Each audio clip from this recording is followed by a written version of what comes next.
everyone and welcome back to my channel. If you are new here, I'm Uni and I love making art in my own style. On my channel, I show you the complete process of creating my drawings and paintings, talk about art supplies and share inspiration, advice and tips with you. If you love art like I do and want to have a good time creating together with me, subscribe to my channel and leave a like under this video. Thank you! In today's video, we will confront a challenge with which every sketchbook artist is probably familiar. Whether you are just starting out or have years of experience, there is one thing that can cause a strange feeling of stress: the first page of a sketchbook. It does sound a bit absurd, doesn't it? After all, it's just a piece of paper. And yet, for many of us, the first page suddenly becomes extremely significant. We start thinking that since it's the first page of a sketchbook, a new sketchbook, everything must look perfect. The drawing should be refined, the composition interesting, and the colors beautiful. Best of all, it should represent our style perfectly. Suddenly, that one sheet of paper starts to hold us back. We open the sketchbook, look at the blank page, and then close it again. Or we put it off until later, telling ourselves, I will draft something when I have a really good idea. But the perfect idea often doesn't come as quickly as we would like. I know this feeling very well. I really know it very well. For years, the first page of my sketchbooks would remain blank for weeks or even months. It wasn't because I wasn't drawing, it was because I had this strange belief that the first page had to be special. I think I still have that belief. That's why in today's video I would like to talk about that a little bit. I will talk about the fear of the first page of a sketchbook, the pressure to be perfect that we put on ourselves, and how I deal with it. I will explain how I overcome this initial barrier. The truth is that a sketchbook should be a place for experimentation, fun, and learning, not something that paralyzes us right from the start. So, if you have ever looked at the first blank page and felt slightly panicky, believe me, you are not alone. My new sketchbook is especially meaningful to me for one simple reason. I received it as a gift from my fiancé. I think that's why the first page suddenly takes on greater significance for me. When something is a gift from a loved one, we automatically treat it with more importance.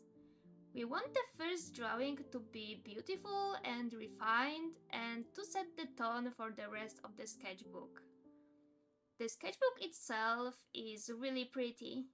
It has an elegant beige cover that immediately evokes a sense of calm, nature, and minimalism.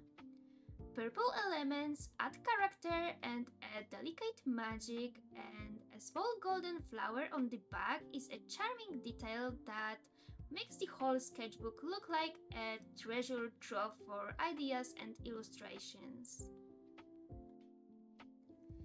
Recently, I have really started to like square sketchbooks. They are completely different to classic formats. The composition is slightly different, the frame is more symmetrical, and the format itself provides lots of scope for experimentation. That's why I'm even more excited to create something in one. I feel like this will be a sketchbook that I will really enjoy filling up with ideas, experiments, and illustrations that show my artistic journey. And of course, it all starts with that first page. As you can see, I had already prepared this sketch in advance. If you've been watching my channel for a while, you will probably know that I often use this method. First, I create a digital sketch on my iPad, then I print it out and transfer it to my sketchbook. This may come as a surprise to many people because sketchbooks are often associated with spontaneous drawing.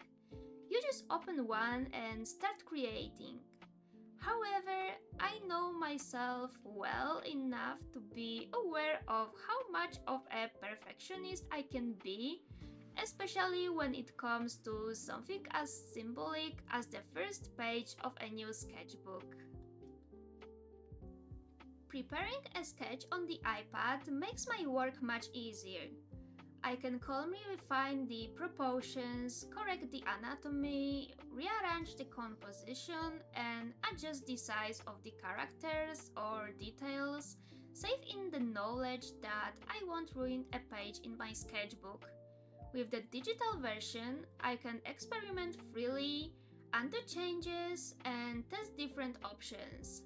Only when I am completely satisfied with the result do I transfer it to paper. This gives me much more control over the entire process.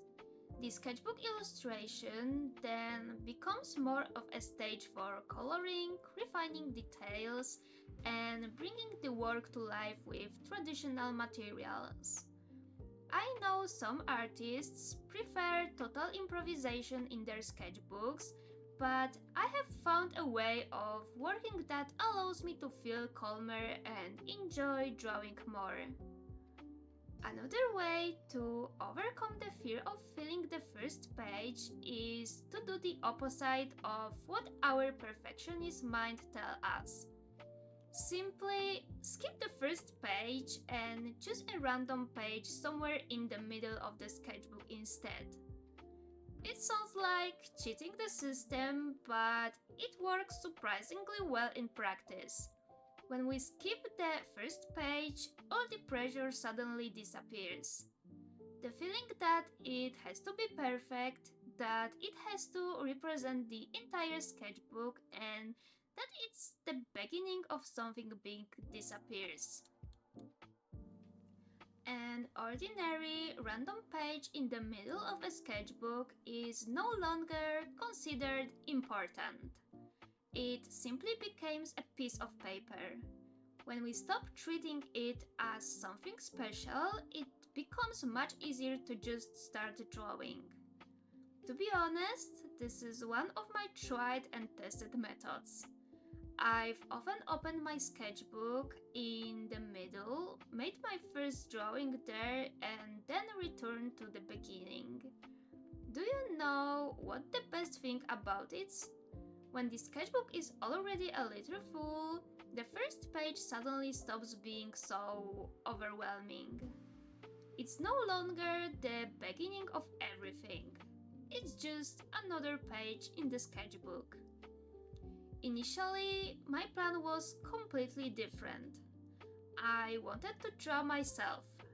I thought the first page could be a kind of introduction, a self-portrait, something personal that would symbolically open the sketchbook.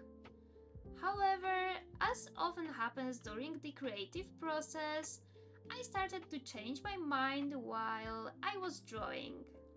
Looking at the sketch, I felt that something was missing.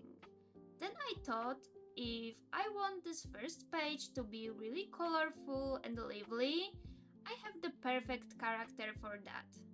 I'm talking about my character Ines, of course. If you watch my channel, you will know that Ines appears in a lot of my illustrations. She is one of the characters I'm most attached to. I can experiment with her styling, colors, and details and still feel that everything suits her. That's why, at a certain point, I simply abandoned the idea of drawing myself and allowed Ines to become the heroine of the first page. This enabled me to experiment with colors, accessories, and details, and create something that much better reflects the desired atmosphere of the sketchbook. And honestly, it was a very good decision. As this is the first page of a sketchbook, I wanted it to have more of a symbolic meaning. Not just as an illustration, but also as an introduction to the artistic journey that has just begun. That's why I added two phrases, start and end. The idea is very simple. Below the word start, I can write the date I began the sketchbook, the moment I officially started filling it. Next to the word end, I left space for the end date. This is the day when the last page will be filled. That will complete the entire sketchbook. I like these little details that take on greater meaning over time, because when you return to old sketchbooks after a few years, these details suddenly become very interesting. You can see not only the drawings, but also how long it took to create them and how long you worked on a given sketchbook. You can also see what stage of your life or creative work you were at the time. I think it will be lovely to open this sketchbook again someday, look at the dates on the pages, and remember the whole period when all these illustrations were created. In a sense, this sketchbook will become a time capsule of sorts. I also decided that this sketchbook would have a specific theme. I really like sketchbooks that evolve into a small collection of experiments in a single technique, so this time I have chosen to focus mainly on acrylic and gouache. The pages in this sketchbook are quite thick. When I first looked through it, I thought they would be suitable for more opaque media. They are not the thin pages typically used for light pencil sketches. They have the right weight to take on more pigment, a little water, and several layers of color without much trouble. This opens up a lot of possibilities. That's why in today's drawing, I'm using one of my favorite materials, Arrtx acrylic markers. If you are a regular viewer of my channel, you will already be familiar with how much I like them and how often I use them. Above all, I love them for their coverage and color intensity, and for how pleasant they are to work with in layers. You can easily build up color, correct elements of the illustration, and even cover previous sections without worrying that anything will show through. On the other hand, I use Himi gouache paints for all the outlines and some of the details. These are also some of my favorite paints as they enable me to create clean, expressive lines. Thanks to them, the outlines are softer than with fine liners, yet still very clean. It's precisely the combination of acrylic markers and gouache that I find to be one of the most enjoyable in traditional drawing. Markers provide strong color and a base for the illustration, while gouache enables you to refine details and contours, adding character to the whole piece. This sketchbook is therefore the perfect place to experiment with this technique further and create a whole series of works in a similar style. That's all for today's video. Don't forget to leave a like and subscribe to my channel. See you soon, bye!